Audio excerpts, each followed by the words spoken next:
Chris! Heath, you've got a lot of flailing arms going on here. Yeah.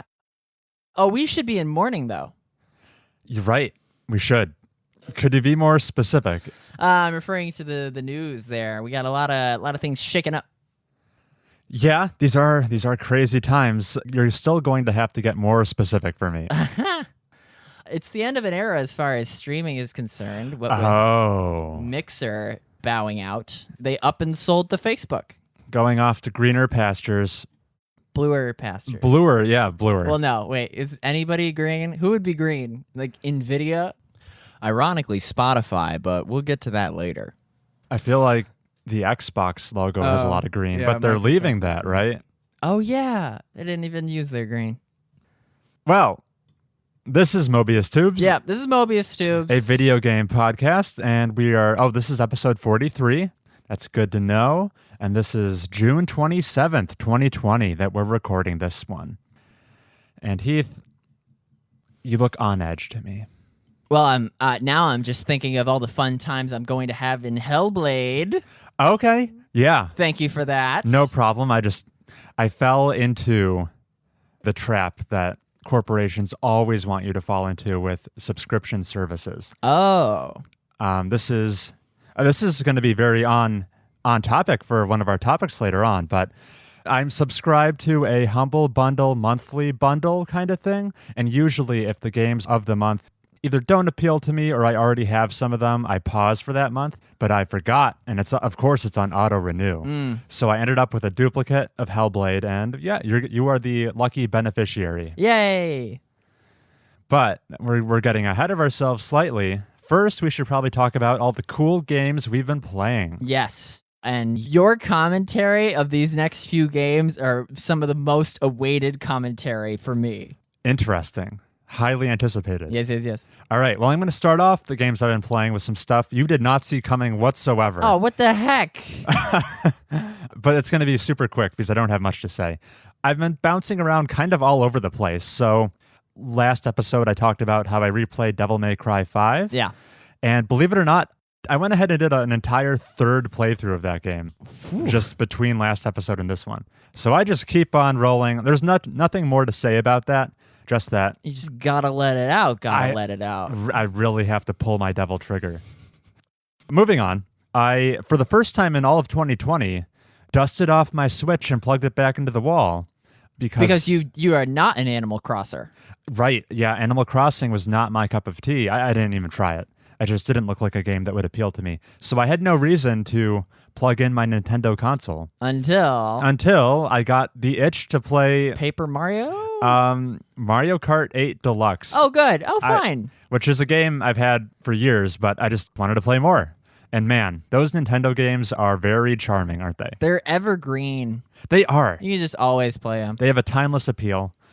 They almost don't even feel like software to me. They just feel like this magical creation. Disney-esque. Disney-esque, yes. Not for you or me, but for like girls. Yeah, you can lump me in there too. Oh yeah, okay. Because sometimes Bailey will look at the Epcot ball and just like well up, and I'll be like, "Oh, it's a big ball." But yeah, Disney, Nintendo, they're not even the ones and zeros don't even apply, right? Because you're swept up by the pomp and circumstance. What's your favorite Mario Kart? Probably this one. Probably. Yeah. The one I've spent the most time with was Mario Kart Wii. Oh, okay. And that has... Did you ever see the... Wait, no. Whose video is it called?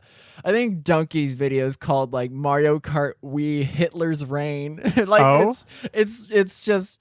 He's criticizing the rubber banding that's in that game. Gotcha.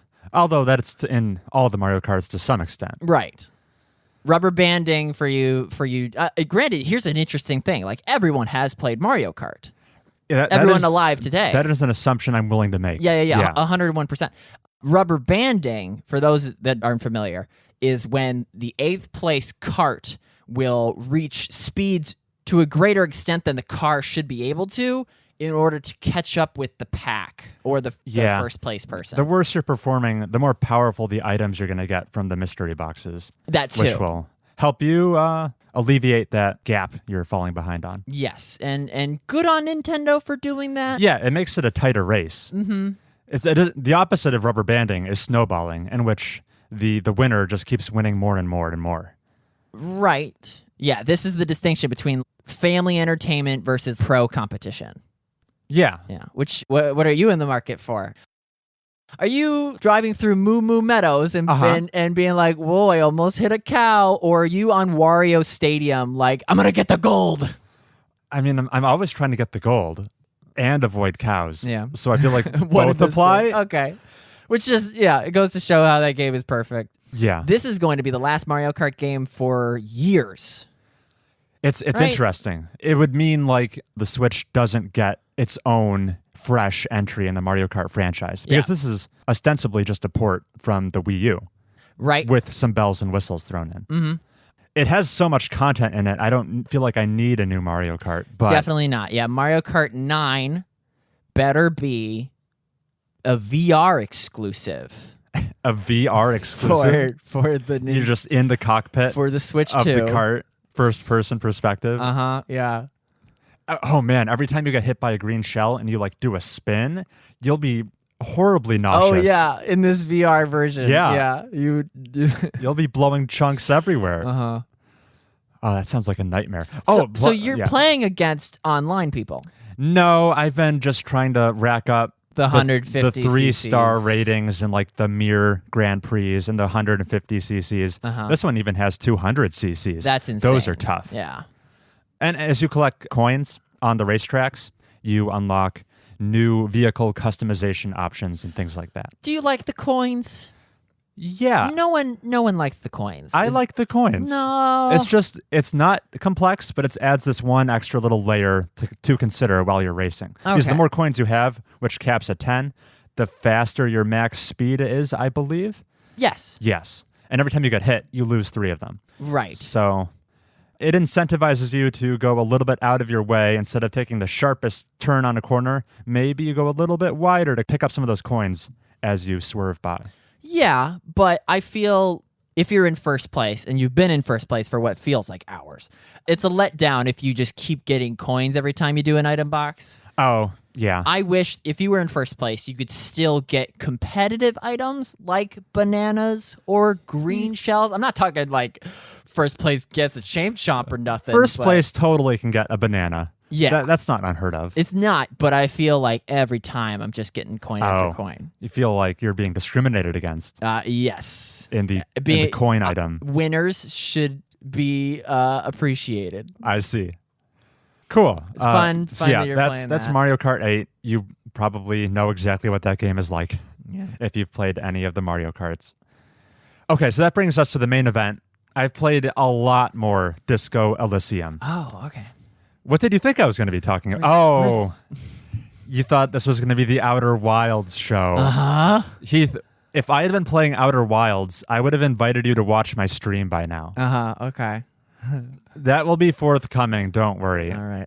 I can wait. So I played so much more Disco Elysium. Mm-hmm. I'm at, I think, 26 or 27 hours played, and I am on the 3rd in-game day. So I think I'm like past the halfway mark. Not entirely sure. But already, Heath, I think our playthroughs have started to diverge in a couple ways. Because one comment you made last episode was, as soon as I finally take the hanged corpse for which you are...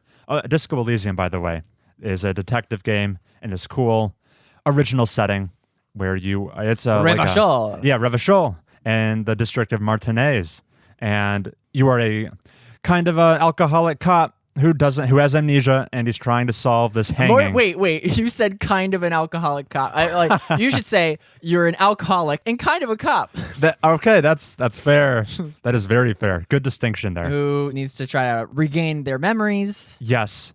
There's kind of this dual storyline going on where you're trying to process this murder. You're also trying to figure out who you are as a person. Mm-hmm. So you mentioned last episode, as soon as I finally deal with that body, which is disgusting because it's been rotting for like 7 days. Yeah, once you get it down and ID it, that's like the midpoint. Hit the midpoint. And I was able to relocate the body and process it all on day 1. Wow. The first obstacle is an endurance check because the body's just so ripe. you and I, we both played the thinky archetype cop. So we have very low endurance, which is the stat that comes into play here. Yeah, you have to like stomach the putrid nature of it. Right. And that is an endurance skill check. And by day 1, I had beefed up my endurance with an extra point, and I also collected ammonia from the gardener. So that also gives you a positive modifier to your endurance. Oh, nice. And with that going on, I had like a 30% chance of passing, and it just so happened I did. So there, I got the body. Lucky you. And listen to this XCOM lottery ticket I winner. feel like I'm getting really lucky on the checks in this game. If it's like 40% or higher, it's practically a guarantee. Just wait. Oh. Just wait where you roll an 11 and it's a fail. My luck will balance out over time. In that way, our playthroughs have deviated a little bit. I wanted to say how much I love the main duo in this game, your protagonist and your partner, Lieutenant Kim Kitsurugi. They're like among my favorite video game characters ever, I want to say. It's not even the fun things that Kitsurugi says. It's also the narration where it's like Kitsurugi looks at you a certain way and then returns to his notepad and you're like, yay, this is fun. It is. And now this is more of a commentary on the way I've been playing the protagonist, because you can play him in many different ways. But for the most part, you're a goofball toward the straight man that is Kitsurugi. Pretty goofy. My impression of Kitsurugi is he's constantly like rolling his eyes, but on the inside he likes you. Yeah. And the game gives you a whole lot of leeway in the dialogue options available, of which there are many that you can really express yourself in, I feel like, adequately different ways. It's not the meme of like Fallout where you can say yes or say yes sarcastically. You can really say different types of things to different people. Yeah, without question. They do a great job in Disco of that. And I wanted to highlight what may be my favorite moment of the game thus far. And it's not a spoiler. It's just, it shows how unique the separate personalities of your character, that mechanic, how fun that can be. And here's what happened. I'm interviewing a dude, and I'm trying to get him to tell me the certain whereabouts of a person of interest for the case. And in order to convince him, this is going to cause a logic skill check, where logic is one of the 24 different attributes of your brain. And I've got pretty beefy logic. Oh, yeah. So I'm feeling confident about this. I roll the dice, I try to convince him, and I fail. And this is when logic pipes up and tells me, okay, settle down. No need to have a meltdown here. You have all the pieces of evidence you need. You just need to make the proper connections, and then we'll convince this guy. Logic is being super reassuring. But then my rhetoric pipes in and feels the need to complain to me because on a previous conversation I had with the same man, I had failed a rhetoric check that then blew up in my face and caused this very embarrassing meltdown for my character. And rhetoric's like, hey, how come I have to have the big embarrassing meltdown when I fail, but logic says it's going to be fine? Oh, it's not even, oh my gosh. It called back to something that had actually already happened. Yeah. But that's not even the end of it. Then my logic is trying to like shush him. Mm-hmm. And he just says, I'm logic. Of course, I'm more level-headed than you, rhetoric. And then drama chimes into the conversation and saying this is a prime opportunity to start reciting this quote from a play that it thinks will convince the guy to go through and help you. And then savoir-faire joins the party and reminding you that there's the secret passage in the building you're in nearby that you should investigate for more clues. And then my perception jumps in and recommends you should do a thorough search of the room you're in because there's a good chance you're missing things. Visual calculus just rolls up pretty late to the party, says that I should probably go back upstairs and analyze the trajectory of a projectile in the crime scene because that will yield more interesting results. Inland Empire just reminds me that there's this spooky building nearby that has this curse I need to investigate. And then Logic steps back in and kind of like is acting as the moderator. And he's saying, yeah, some of these guys are giving you helpful suggestions and some of them are not. Oh. It's up to you to like make your judgment call there. Yeah. So first of all, this was just a lot of fun to read. Yeah. But second of all, it was a unique way. I had just hit this potential roadblock, right? I had failed the logic check I was expecting to succeed. And the game had this fun way to remind you of all the different avenues that are still open to me to like find more clues and progress the plot in a different way, even if I failed that logic check. So Yeah, that, it would have been so much more boring if there was just a text box that said, you might want to revisit previous objectives. right. If it was just like a notification, oh, don't forget about this. Yeah. But instead, it's all these aspects of your brain, which are basically their own characters Yeah, who you've gotten to know for tens of hours. for tens of hours. And they're all like, they all have their own motivations and desires for how you spend your time. And it was so fun. I love that. That was probably my favorite moment of the game thus far. It was wild. Mm-hmm. So, yes, I am still having a blast with Disco Elysium. It's a really memorable game. There are bits and pieces I'm going to recall years down the line, or at least that's my expectation. Okay. Did you ever get into that shipping container? Yes. Okay. Yeah. That's pretty cool. Yeah, I aced that. Okay. I did it on like day 3, so it had been a while. All right, so that's my time I've been having in Disco Elysium, and that's all I've been playing the past couple of weeks, Heath. All right, my turn. I've been playing Dead by Daylight Yeah. on the pretty steadily because Pyramid Head got released from the Silent Hill franchise. Although I don't play the murderers, I play the survivors because I Right. like the hiding in bushes. It's the stealth component that I'm most interested in. Dead by Daylight is this one versus many multiplayer game? Yep. Yeah. Yeah, 1v4.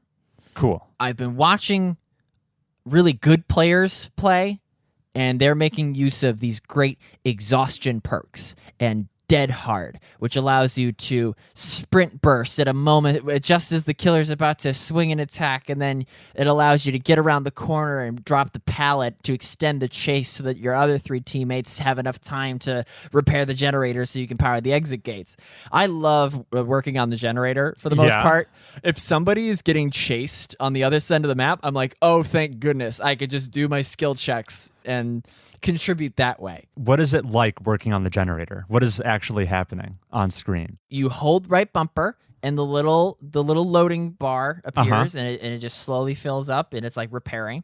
And then it'll surprise you with these skill checks of like a radial thing, and it'll spin around and you have to like stop the needle when it's in the safe zone. Oh, okay. And there's an even safer zone that you could stop it in that like speeds up the repair process. This is very BioShock hacking-esque. Yeah. But if you miss that safe zone, it causes a big flash of light and a big noise, and it's like, hey, the killer, somebody messed up over there. I've gotten very good at skill checks. The same sort of thing happens when you're healing one of your teammates. If you miss that skill check thing, it'll be like, ow, and then the killer will know you're there. If I'm the first person to get spotted by the killer, the game is almost over for me. It's akin to dropping in at Fortnite and almost immediately getting shot at, and then you're in like catch up the whole rest of the game. Gotcha. That's how it is in Dead by Daylight. I don't want to be a coward, so I immediately like run for a generator, and I'm like paying attention to my spine chill perk, which lets me know when the killer is looking in my direction from a 36-meter radius. But sometimes the killer will just have a lock on me, and my evasion techniques are not good. Oh, okay. So I don't know where all the pallets are. You got to make split decisions on, like, do I vault that window or do I try to, like, wrap around the corner? It most often just leads to me getting hooked. And if I'm playing with good teammates, they will leave me on that hook, and I'll just mash the A button to stay alive while they repair generators and give us a fighting chance. I've had some great games, and I've had some awful games. And I was thinking, like, oh, if I could just keep playing until I get the really good perks, then I'll be unstoppable. That's not really the case. The really good perks almost have non-existent benefits. Like that spine chill one. If you're repairing a generator while the killer is looking in your direction, because that's like, ooh, that's a risk. It'll give you a 2% bonus to your repair speed. Oh, because you're like panicking under the pressure and going faster and faster? Well, like you're obviously in some danger because you're in their line of sight, even if you're in an offshoot of a room or like behind a tree. So it'll reward you by giving you a 2% bonus. If you upgrade the perk, it's a 4%. If you upgrade it again to the final level, it's a 6%. So it's kind of a non-existent bonus. Yeah. There's rarely things in the game that will give you a tremendous competitive edge. There are toolboxes that can be outfitted with wrenches and stuff to make you repair even faster, but those are consumable. And if you get killed in the game, you lose them. If you escape with them, you keep them. Cool. I'm not to the point where I'm willing to bring my friggin' Home Depot Gen Pop-O-Matic into a mission because I fear I'll lose it if I get spotted.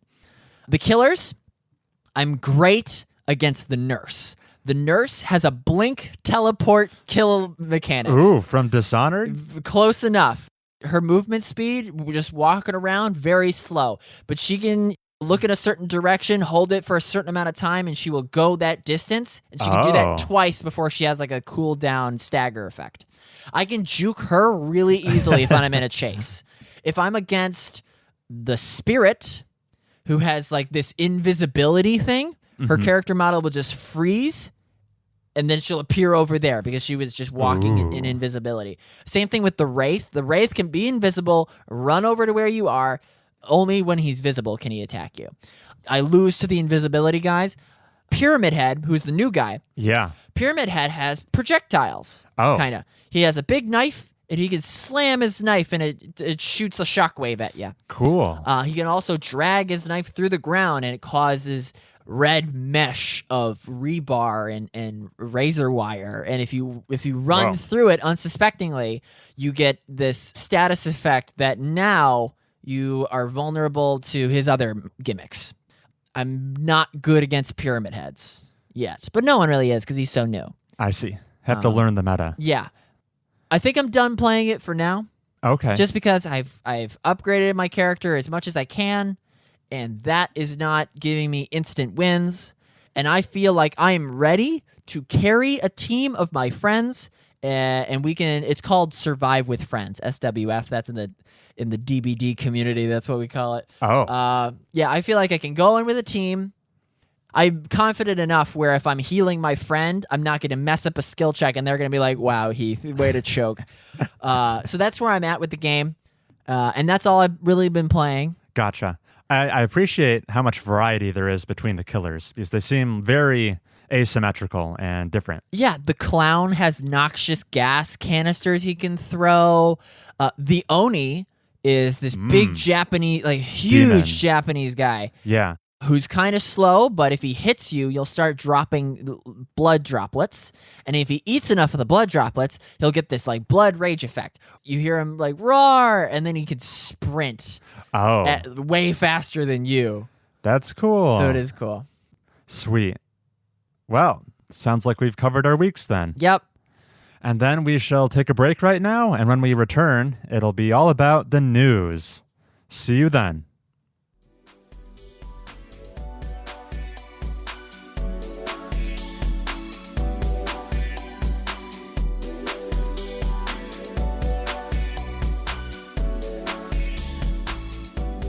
Chris, welcome to the news. Thank you, Heath. We have tons of news. Yes, in our headline dining Thank you. segment. Yeah, I should have led with the name of the segment, but this is where we go through the news. And yeah, Chris, why don't you? Yeah, we break it down. have two different distinctions for news. We have entrees, which are big, juicy stories that need to be dived into, and also sides, which we just kind of mention, worth mentioning, but maybe don't have a lot to say about them. So Heath, I think you've made the menu for this episode of Headline Dining. Yeah. You'll be running the show. Yeah, so should we start with what I opened with about Mixer? Yes, Even we though should. it's not really an entree, it's just, Microsoft's streaming platform to compete with YouTube and Twitch and Facebook. Couldn't you just broadcast from your Xbox to Mixer? Yeah, surely you could be able to do that. They incorporated some functionality like that. Mixer was started around 2016, and then it ended like 2 days ago. Now, when you say ended, is there no plans for like a Mixer spiritual successor? It's just gone? They're lumping it in with Facebook Gaming. Lumping it in. Yeah. Mixer sites will be directed to Facebook Gaming. Anyone who's like a partner will have the opportunity to adjust their contract. So seemingly, remember when Microsoft was buying up exclusivity from certain streamers like Ninja, who are big deals, and making them contractually obligating them to only stream on Mixer for big bucks, hoping that that would attract big viewers for this more niche streaming platform that is Mixer. And seemingly it didn't really yield the results Microsoft was looking for. According to the data, it didn't bring many new Mixer viewers. It just took the people who were already on Mixer and then they watched more. Oh, okay. So not what you really wanted from buying the top talent. It just turned the Mixer fans into bigger Mixer fans. Right, yeah.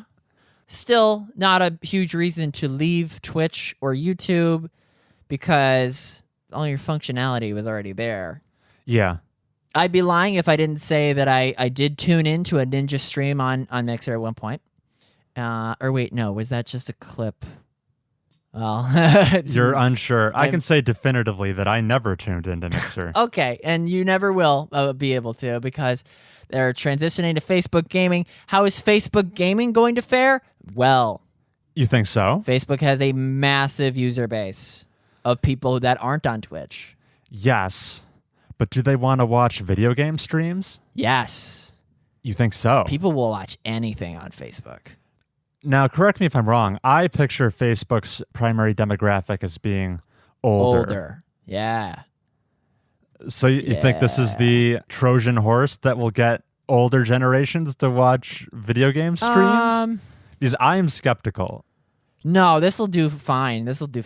Okay. Yeah. I'm not saying that the average Facebook gaming viewer has a dental plan, but their viewership is going to rival Twitch and YouTube. Okay. Yeah, you watch. You're very bullish on this. Yeah. All right. This makes sense. And Ninja and Shroud, congratulations. They obviously didn't make all the money that was going to be paid out over however many years they signed on, but they made bank. Yeah. They're probably not hurting for the cash. No. Who might be hurting for the cash is Dr. Disrespect. Flawless transition, Heath. Bravo. Who was permanently banned from Twitch less than 24 hours ago. And has Twitch issued a statement? None other than that he just simply, they are looking into TOS violations. Terms of service, okay. Here's how I feel about it, Chris. Because I love Dr. Disrespect on paper. Oh. I can't say that I tune in on the reg or find him that funny. But I love the idea of him. I love the idea of Disneyland. I'm not itching to go, but I like the fact that there's a big mountain that you can hang out with Chewbacca. Coming back to Dr. Disrespect, I love the fact that there's a 6'7" man who appears at NBA games wearing a full gaming headset and mustache and is basically a WWE superstar, but for headshots. It brings a smile to my face, and I like it when he pretends to open a flip phone and is like, "Oh, what's that, EA? You want to give me a multi-million-dollar deal? I'm about to put you on hold." And then he does a headshot, and you're like, "Yay, this is fun." I hope to see Dr. Disrespect return. His production value was what I tuned in for, and that's not gone, even though his channel is. What has been his public reaction to this? Do you know? No, he's been kind of quiet. His wife did a social media post that was like, "Thank you to the community for always being there for us." His Twitter liked a tweet that said, "Thank you for making me happy," kind of thing. Just it's very, very like Sunset about this. Oh. Yeah, which is worrisome. Because who's the next closest thing to Dr. Disrespect? Tim the Tat Man? And you go, who? He's another... Is he the buff? But no, you're thinking of Tyler 1. Yeah, that's who I'm thinking of. No, Tim the Tat Man, who apparently has a net worth of like $6 million. Ooh. He's a kind of braggadocious streamer, but he's like a regular guy, and he has some funny clips. But he has nowhere near the charisma of Dr. Disrespect or the deltoids of Tyler 1. So I've never tuned in. Gotcha. He's only cameoed on Dr. Disrespect's streams. Oh, okay. And so I hope For whatever reason he was banned, I hope it doesn't ruin his opportunity to continue making the content that made me happy. And I look forward to Dr. Disrespect's return soon enough. By next episode, we'll know why. Yeah. And what his battle plan is. Sounds like a good thing to follow up on. Yeah. Cool. What's our next entree/side here? Next thing, this could be an entree. The Video Game Hall of Fame, Chris. I am familiar. Well, of course, it's in our hometown. It is, yes. They released their 2020 inductees. And this is the Hall of Fame in the Strong Museum of Play, yeah? Yes. Okay, cool. They released their 2020 inductees, and lo and behold, Chris, let's get our claps going. They finally inducted Minecraft into the Hall of Fame. Like, about time, right? That should have been a lock year one. That was, well, not year one. Let's not get ahead of ourselves. But yeah, they finally did it. As you can see, they inducted Minecraft, Bejeweled, Yeah. which is that's just a classic puzzle game. Match 3 puzzle game. Yep. Yeah. Centipede. Oh, okay. The arcade game. Yeah. And then King's Quest. Have you ever heard about this? I've heard the name, don't know anything about it though. King's Quest was this super old MS Paint looking RPG that's paved the way for something. But It looks like a point and click adventure game. yeah, it looks. It immediately takes me back to like Strong Bad. Oh yeah, by Telltale. No, that's funny that you say that. That what you just said there is akin to like John Wick from Fortnite. Is Strong Bad not by Telltale? No, Strong Bad's from the early whatevers. Like from the original Flash something. Oh. Like this website. I don't even know where to go because it's so old. But you can watch his videos. But you're saying there eventually was a Strong Bad Telltale game? Oh yeah, as much as like other characters. I can't even think of like another character that gets like adopted. Cameos into something else. Like grandfathered in. So congratulations to Minecraft. That was the #1 game that we were complaining about last when we went over the inductees for 2019. Gotcha. Other games that made it to the finalists but not inducted were Guitar Hero, Frogger, GoldenEye, NBA Jam, Snake, Super Smash Bros. Melee, Uncharted 2, and where in the world is Carmen Sandiego? That's a fun lineup of games. It is a fun lineup. I feel like Guitar Hero, we're not ready for it yet. Probably not. No. Frogger ought to be in there because everyone's heard of Frogger. Sure. Uncharted 2, what are you doing? Get out of there. What are you doing? That one is most unlike the others. Do you want me to go through the criteria once more? Sure, Yeah, yeah. yeah. For posterity. What does it take to get inducted, Heath? Oh, well, the game has to have icon status, be widely recognized or remembered. Longevity is more than a passing fad and has enjoyed a popularity over time. Geographical reach, meaning that it is across international boundaries. And influence, having affected the game design and development of other games. Gotcha. So that's why games like Minecraft and King's Quest and yeah, obviously. But and they've been inducting games since 2015. So this isn't like an ancient Hall of Fame. no, Gotcha. because video games aren't ancient. Yeah, but I mean, you could have been earlier than 2015. True. Yeah. Could have been like 2014.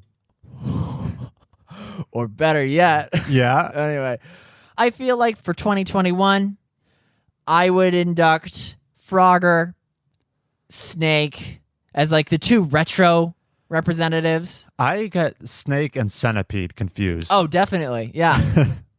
Yeah, everyone has to look that up. I don't see Undertale, which is making me upset. Undertale. Absolutely do you think it meets the fulfills criteria. all 4? Absolutely. It's way... Is it icon status though? Yes. I think that's debatable. What are you talking about? You can't show Sans to someone on the street and have them recognize him.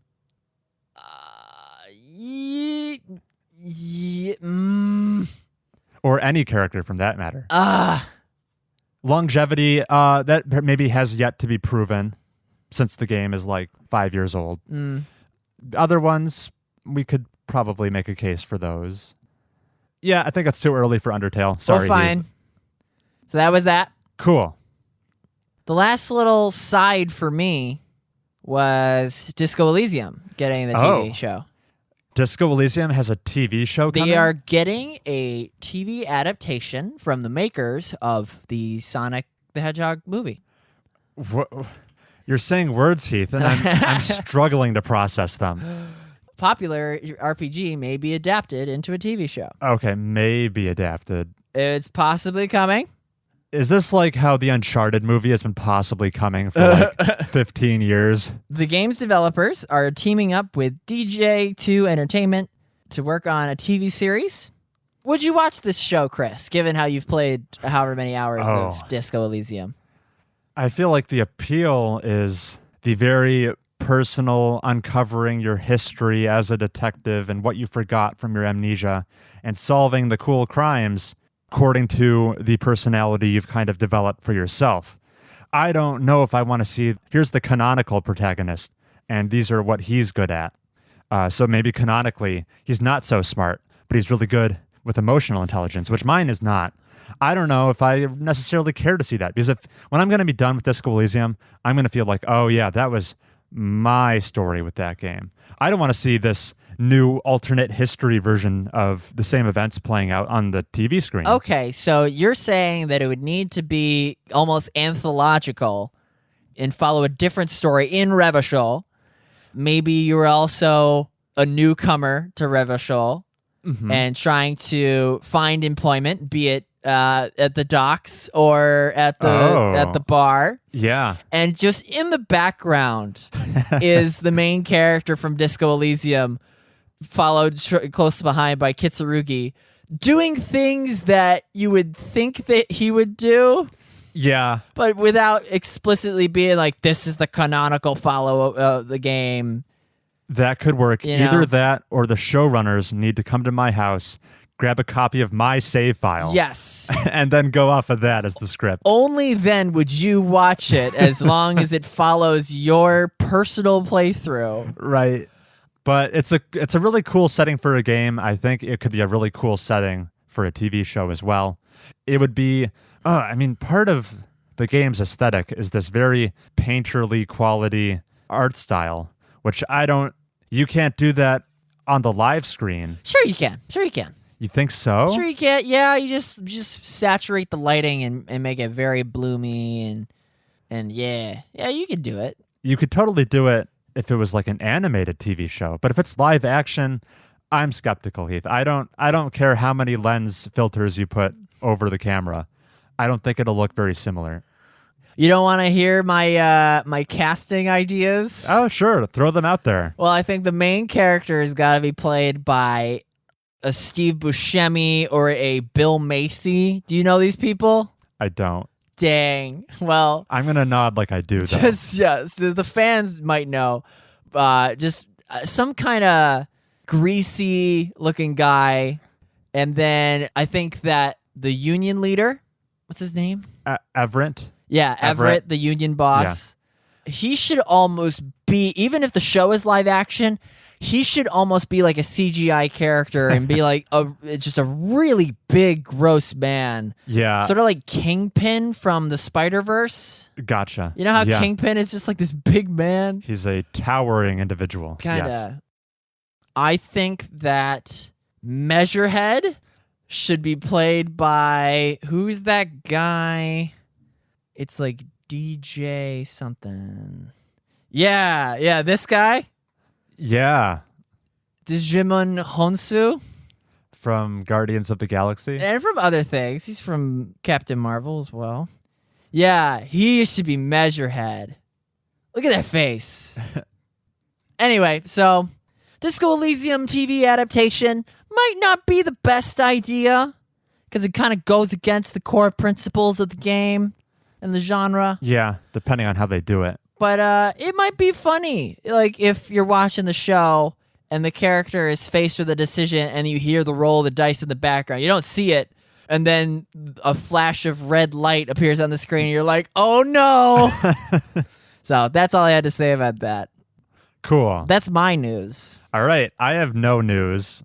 Few things have happened, but like I don't think we need to go into EA Play's press conference. We can skip that and no one would ever know. Yeah. So I think we'll take a break, and when we come back, we'll have cool conversation topics and emails that we're finally getting around to that we've been pushing off for weeks now. Mm-hmm. So stay tuned for that. Get excited. See you then.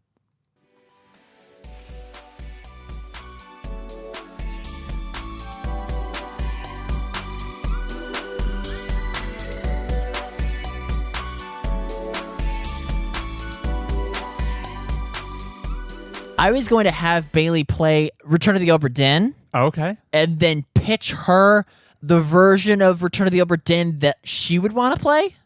Interesting. It would be like, instead of a ship with the gross guys on it, it would be like a royal princess kind of setting. Ooh. And not be the same art style, but be kind of painterly, glowy.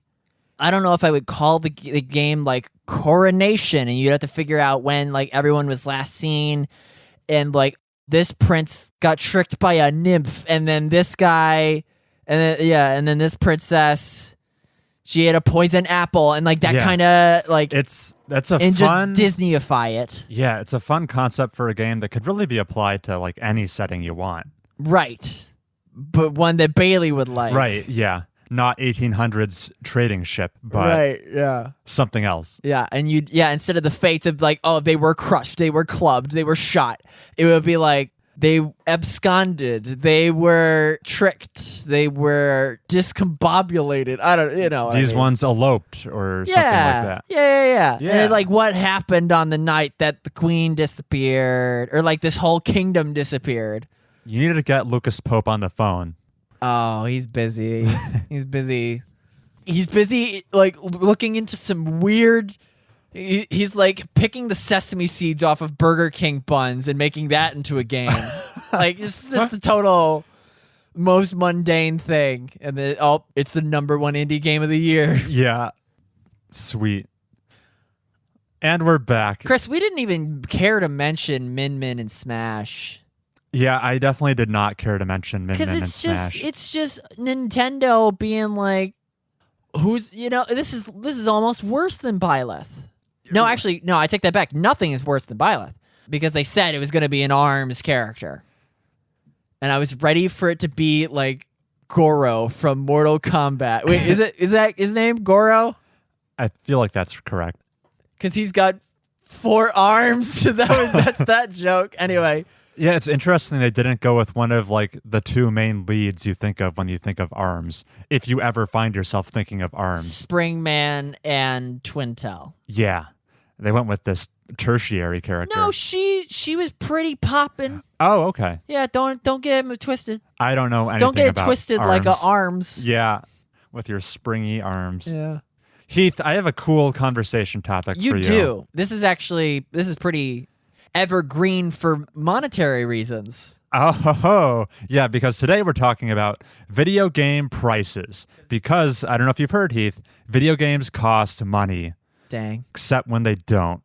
Oh, that's true. Because some are free. I get loads of games for free. Yeah. So this is partially in honor of the Steam Summer Sale, a long-running PC gamer tradition. Our most celebrated holiday. When was your first Steam Summer Sale? It was like,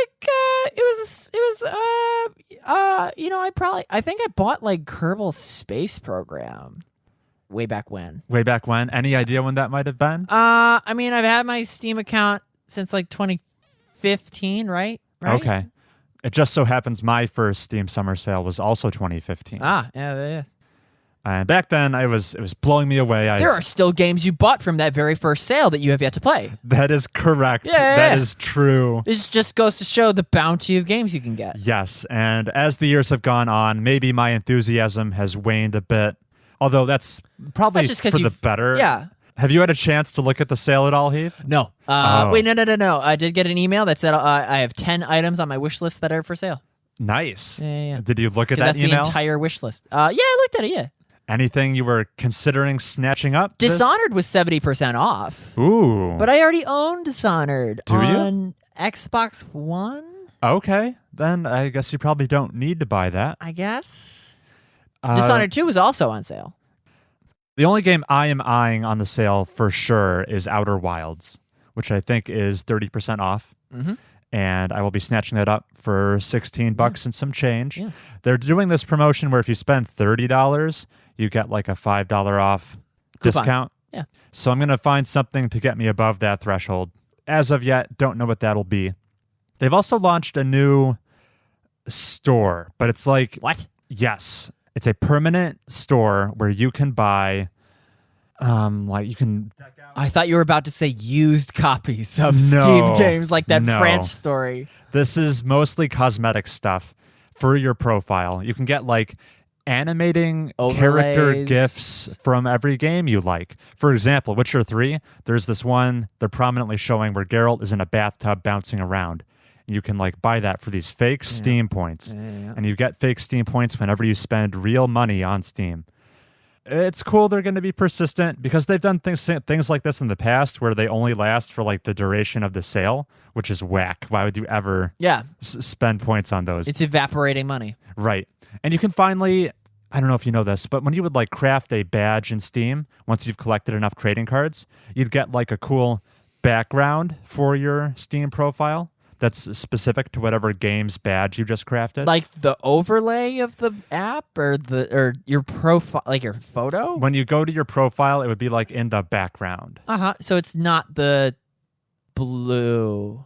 Yeah, so it's not the default blue. I like that default blue. Oh, then I guess this has no appeal to you. But you can finally use these points to buy those backgrounds straight up. So I've been eyeing some transistor ones. I might, because I have this surplus of Steam points that they just gave me. I might get some of those, so that's cool. But that's the Steam sale, Steam summer sale. It happens every year.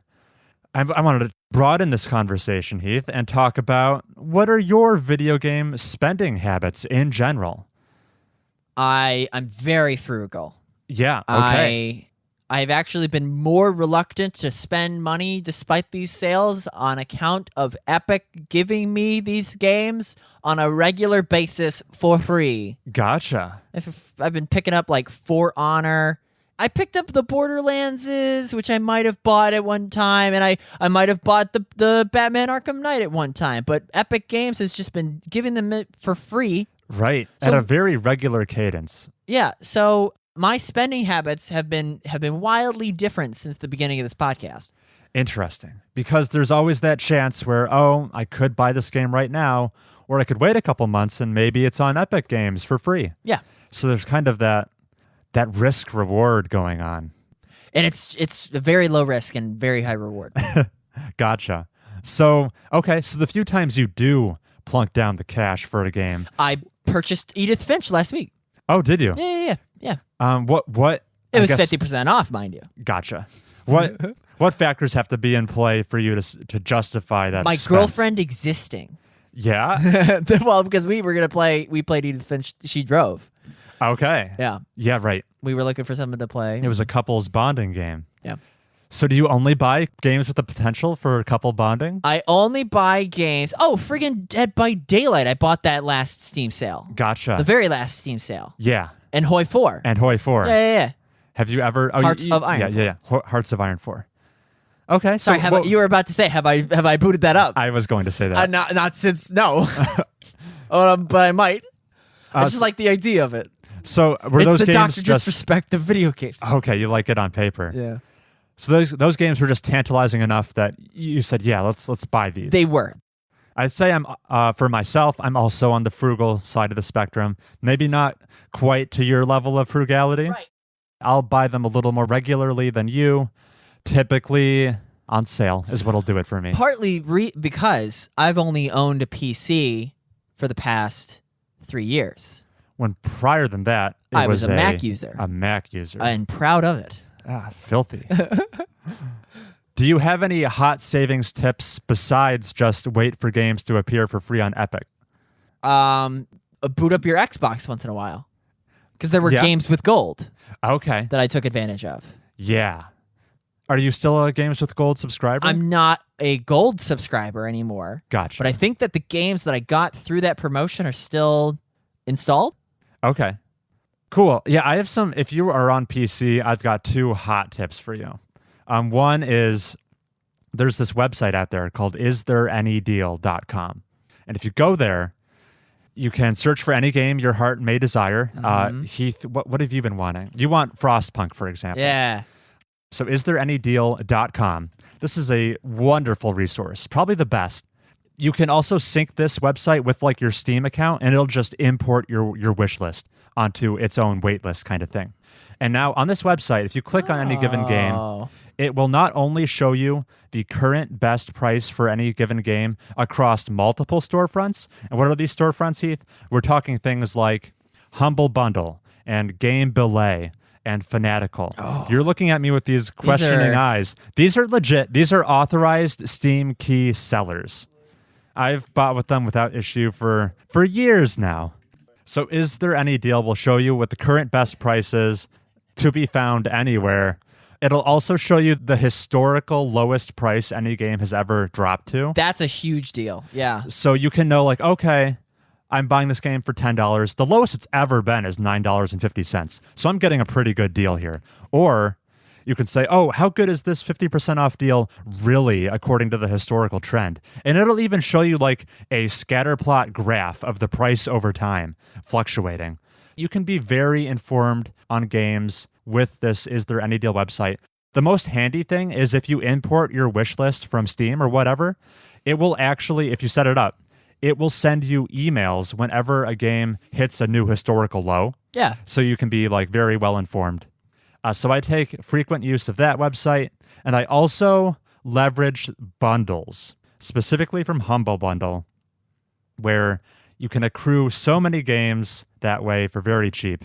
It's only worth it if, all right, so every Tuesday at 2 p.m. Eastern Standard Time. Wow, this is like, Bailey has something similar where it's like every Tuesday her T-Mobile app will get her like 50-cent tacos. Gotcha. But yeah. on Humble Bundle. On Humble Bundle, Tuesdays at 2 p.m. Eastern Standard Time.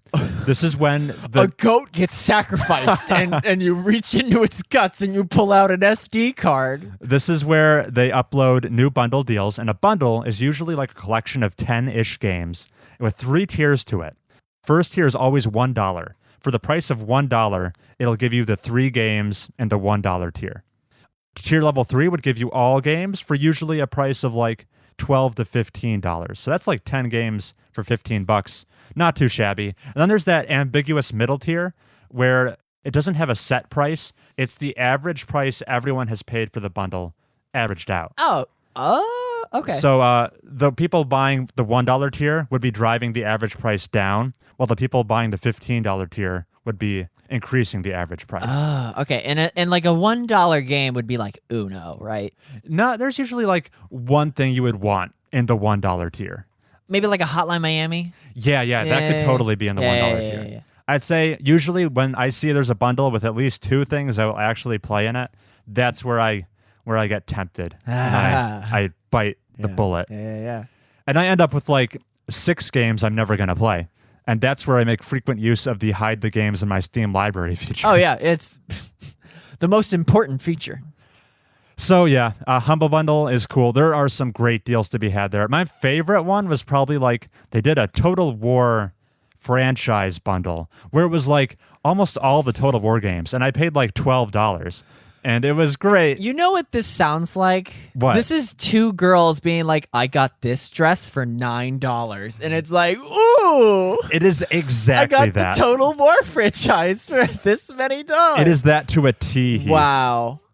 And they give you Steam keys. So these games are redeemable on Steam. Yep.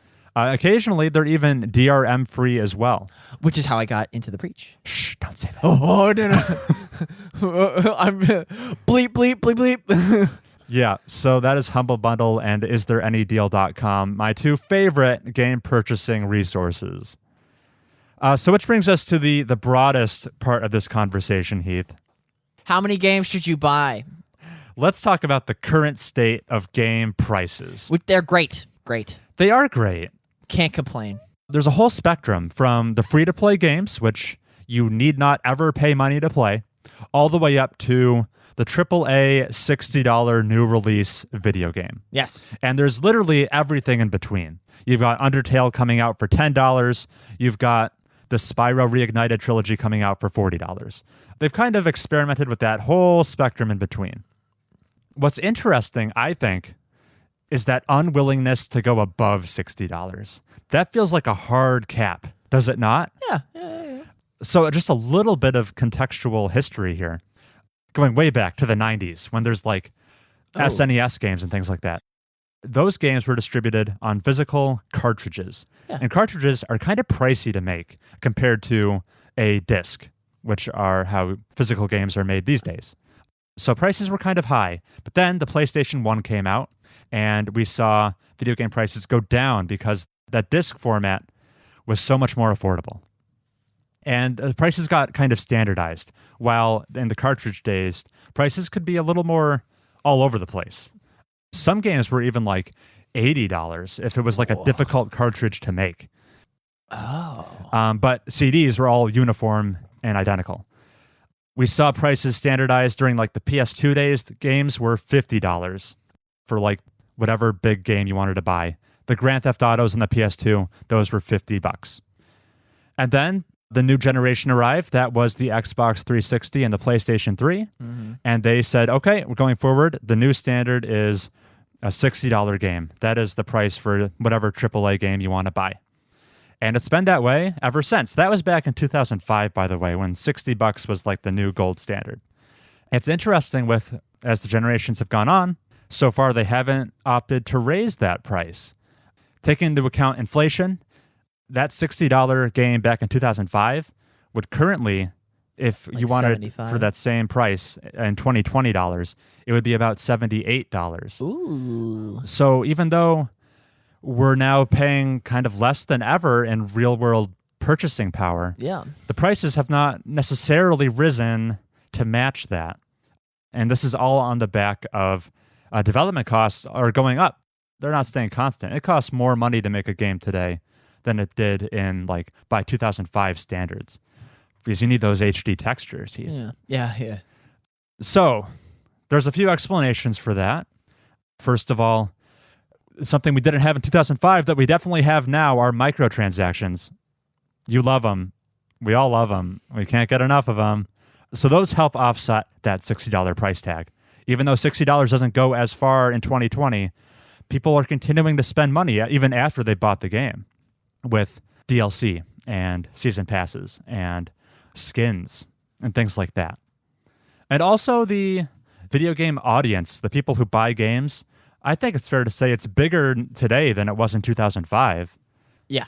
So the number of sales a game can have has presumably gone up over time to help offset the fact that each individual sale is not giving as much money.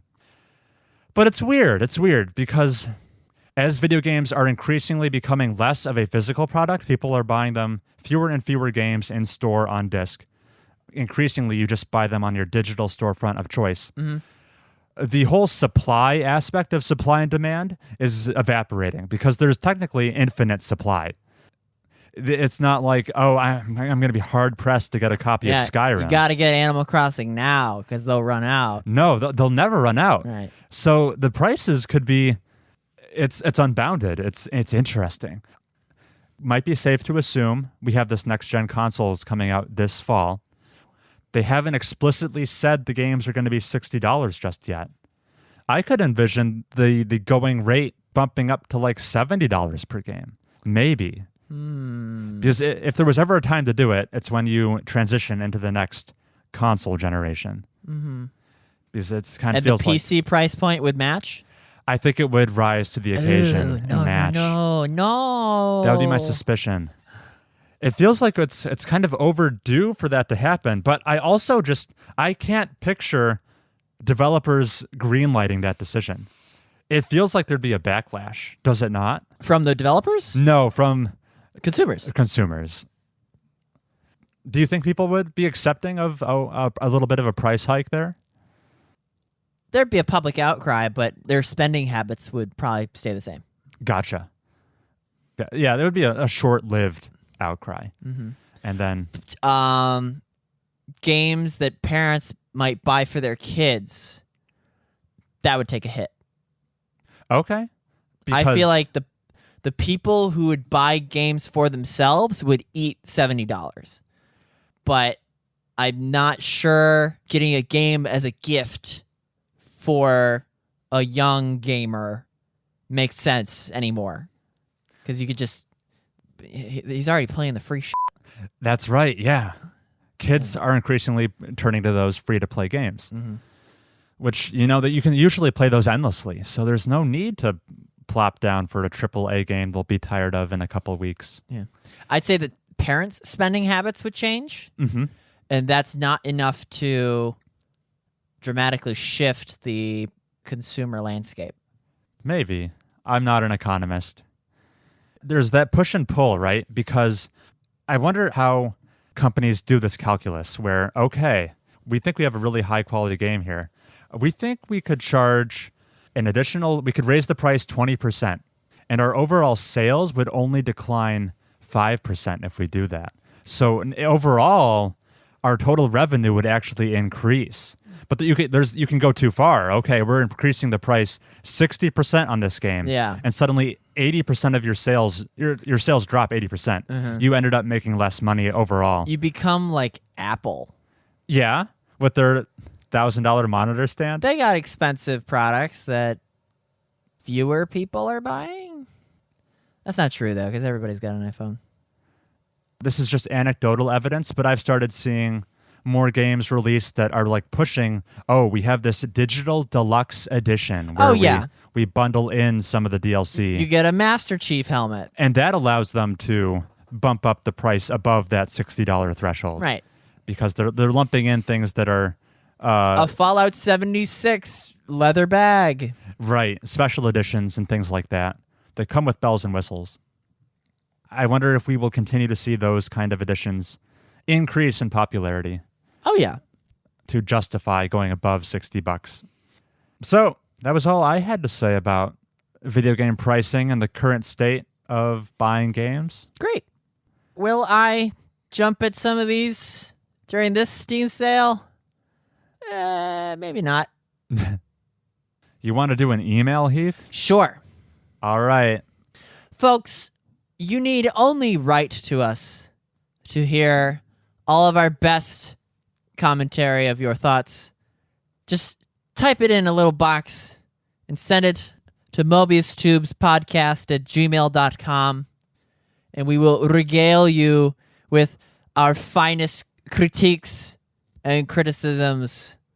All right. We've got 2 emails today, one short, one long. And once again, this individual wrote into us at mobiustubespodcast@gmail.com. Send it to us, folks. Just like you can. He says, "Hello, Chris, specifically Christopher, only addressed to me." Wow, what the heck? All right, I'll just listen from afar. He says, "Fuck you. Enough with the goddamn food talk for the news. It is making me hungry at work. You should be billed for all the goddamn trips I make to the cafe. Love, one angry, hungry hippo. Hashtag Team Heath." Man, we gotta adjust our spam filter. Yeah, we need more aggressive filters in place. That being said, thank you. Hashtag Team Heath forever. All right, here's one that's more of a question for us. Okay. Hola, king and queen. I'll let you figure out who is who. Wow. I immediately puffed out my chest as soon as I heard that. Oh, okay. I guess that speaks for itself. Emasculating. All right. It seems like there are so many games being released these days between the indie and AAA game spheres, among others. Also, with all the old games still out there, no one would ever have all the time to play all of the games that they would ever want to. Since the game industry is such a big moneymaker, more and more developers and small game companies are coming out and releasing new products. Do you think as the market gets more saturated, less games will be released?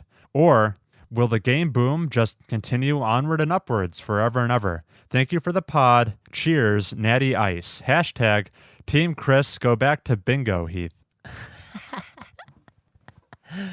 Wow. All right. All right, so this email is getting at the fact that, more than ever before, there are tons of games coming out. Yep. And this is not unique to the game sphere. It seems like no matter what kind of entertainment you like to consume, there's a content saturation problem, quote unquote problem, where there are so many things competing for your attention. Heath, have you felt stressed out by this state of affairs or pressured? No,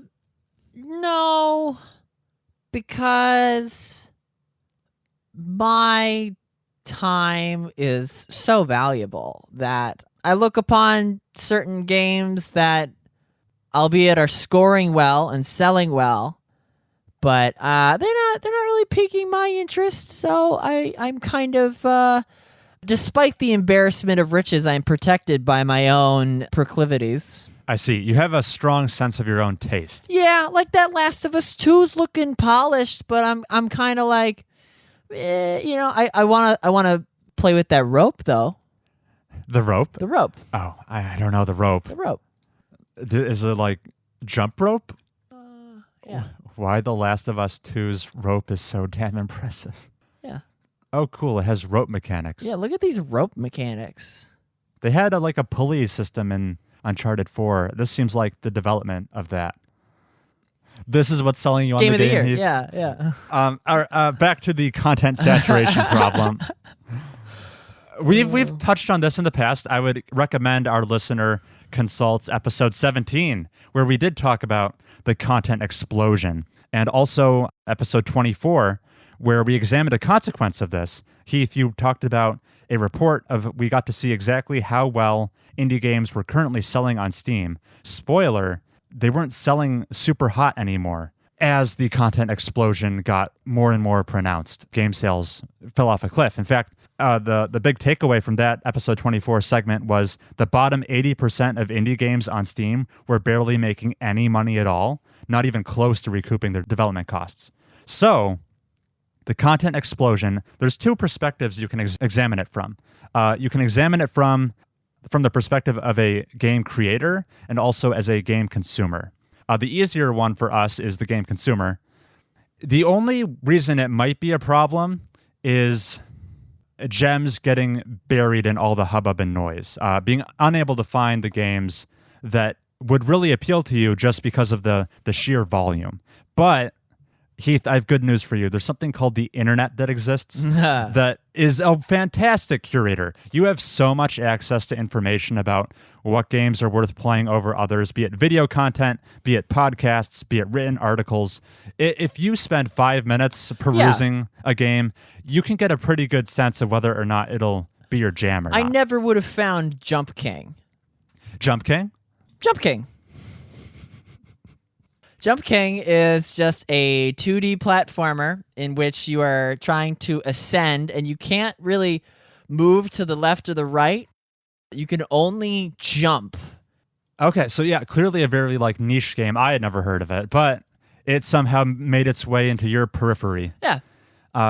And if the internet was not as robust with information as it is on the quality of games, that could be a problem, sorting through all the chaff to get to the wheat, but that is not the case. So from the consumer side, I don't see the oversaturation being a huge problem.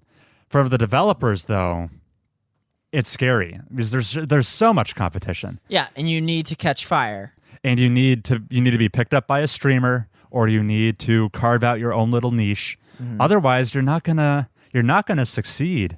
And from the indie perspective, if those statistics we saw in episode 24 are still accurate, which I would assume they are, to know that your indie game has an 80% chance of making virtually nothing, that's super demoralizing. Even if it's a passion project, I guess if it is a passion project, you don't care if you make money, but if you have any financial incentive behind making the game, that's not encouraging at all, which I could potentially see that convincing hobbyist game makers and small indie teams maybe pivoting to a different industry or doing something else with their time because games don't seem like a sound investment financially. In the AAA space, things maybe aren't quite that dire. The AAA space has a lot more money invested, and if that doesn't recoup, it could be tragic. That could be hundreds of people who lose their job as a result. He brings up the point, do we think this oversaturation is just, it's the reality going forward, or are we in a game bubble where currently we're getting a lot more games at like an unsustainable rate, perhaps, where there's only so many people spending money on games. There's clearly more games coming out than adequately can be supported financially. Maybe we see the number of games released decline as a result. No. Because people will always eat up the annualized. Like always. Like always? Yeah, like always. Even the ones where everyone's like, skip it. This one's no good. They'll still buy the annualized. There's also the I'm one being very anecdotal. Yeah, very anecdotal. He mentioned, there's the old games too. How many other entertainment industries are competing with products that released back in 2013? GTA 5 is repeatedly on the bestsellers list, and it came out 7 years ago. Yeah. But if I'm releasing a game in 2020 in August, I'm concerned about selling less than a game that's been out on the market for 7 years. That's ridiculous. Imagine releasing a new movie and being beaten out by Harry Potter and the Goblet of Fire. That's funny. Because it's still just dominating the charts. Such an apt comparison. Yeah. And there's also the push towards live service games where, Apex Legends releasing its latest season of content. Fortnite, its latest season of content.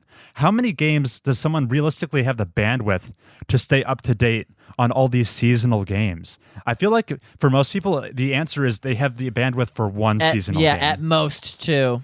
So, but I keep seeing more of these seasonal style games release, and I just think to myself, are these accumulating the audience they're expecting? I feel like that if we haven't already hit the tipping point for that, we're inches away from it, where you can't keep releasing these live service games when everyone has already had their fill of them. The longer the live service game has existed, the longer I've been playing Destiny 2. I'm not gonna jump ship when the new shiny live service game gets announced. I've got all this gear unlocked in Destiny 2. I'm just going to keep playing sunk cost Destiny. Yeah, the sunk cost fallacy. My point here is I'm trying to paint a picture of how super cutthroat it would be to release a game in this landscape. And it gives me pause. I actually do suspect we might be in a bit of a bubble right now in terms of the quantity of releases. And once the bubble pops, we're going to get the AAAs releasing games. Because here's the thing, right? Every month, or every week, 5 to 10 games comes out. At least, yes. Yeah. Some of them are trash. A good amount of them are. Yeah. But then some of them are the good ones. Yeah.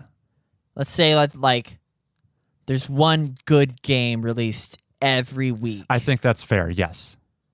And once the bubble pops, there will be one good game coming out once every 2 weeks. Okay, drops in half. Yeah, I wouldn't sweat it, right? True. Yeah. Let's say, and then here's the thing: even though it's a good game, it's not my cup of tea. I'm not gonna play Kingdom Hearts. True. But and then I how long do I have to wait until the next good game? 2 weeks.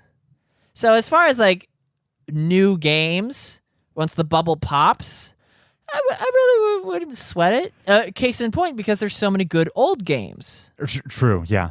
Go back and play Batman. Arkham Knight. No, don't skip that. That's my favorite. Dang it. Yeah, you're right. I mean, the problem is oversaturation of content. Even if if we twist the nozzle for new content coming out, restrict it so that it's not gushing as many new things. There's still the whole pool that's developed that you can go back to and swim in with old releases. You're very right about that. To what extent would the bubble have to pop so hard that it would just destroy our hobby? Right. If once a month, there was a dozen of these lame card games that are poorly balanced and busted. Gotcha. Or games that feel like that. And then there's a clunky 3D platformer with that's buggy. It would be, and then or like an RPG in which like inventory disappears. Yeah, think of these busted games, but there's one good game. There's a Doom in there. Once a month. Is that still feasible? I feel like for the hardest core of enthusiasts, that would probably leave them wanting.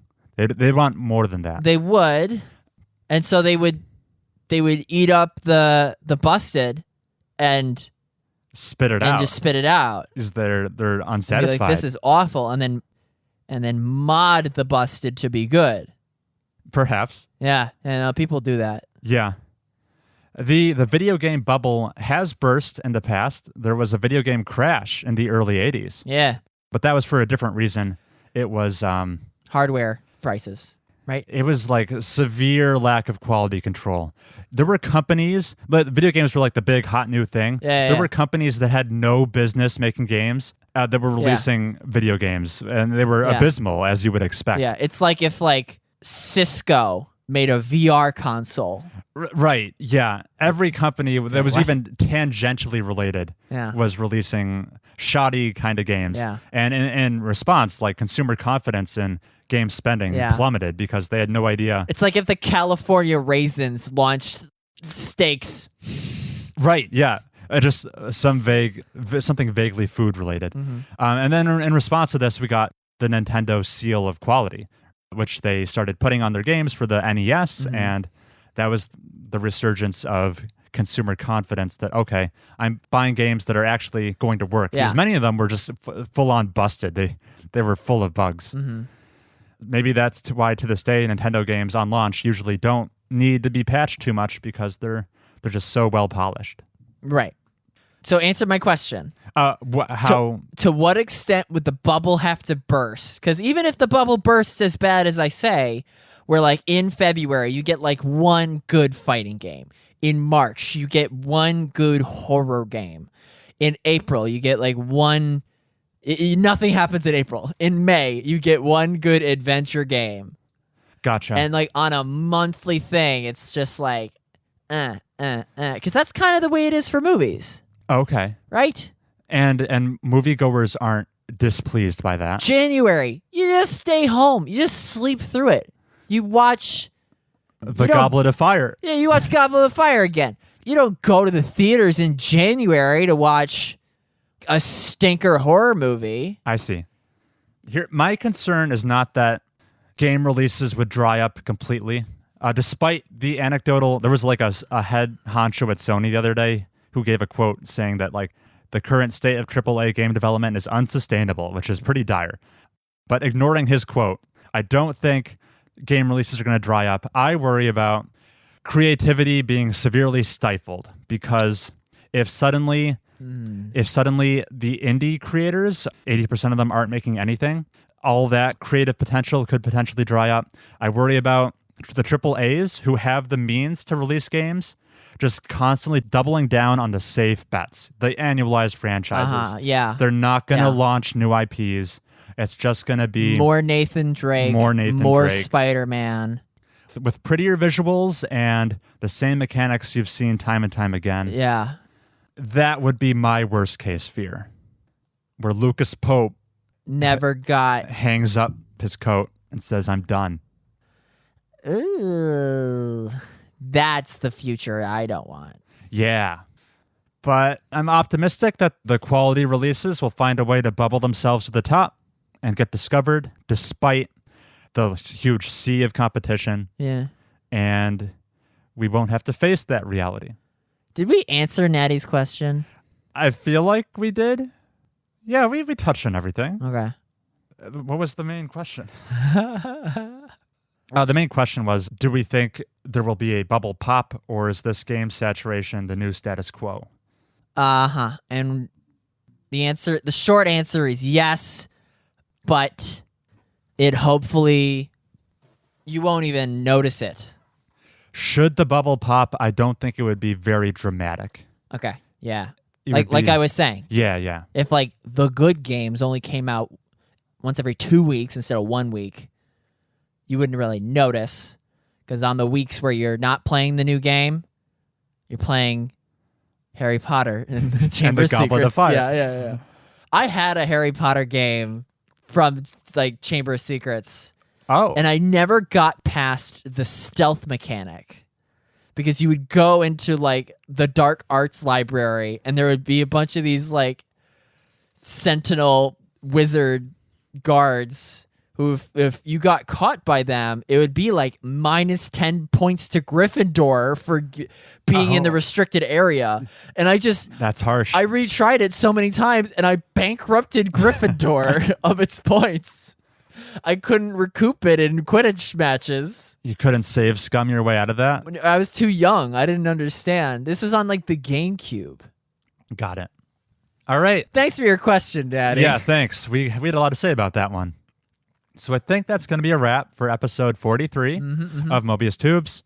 Please write in just as Natty did with your excellent questions. The address, once again, is mobiustubespodcast@gmail.com. And any closing thoughts there? Any Heath? clothing, you know, I got this peach shirt on and these nice shorts because it's so warm. We're in late June. Yes.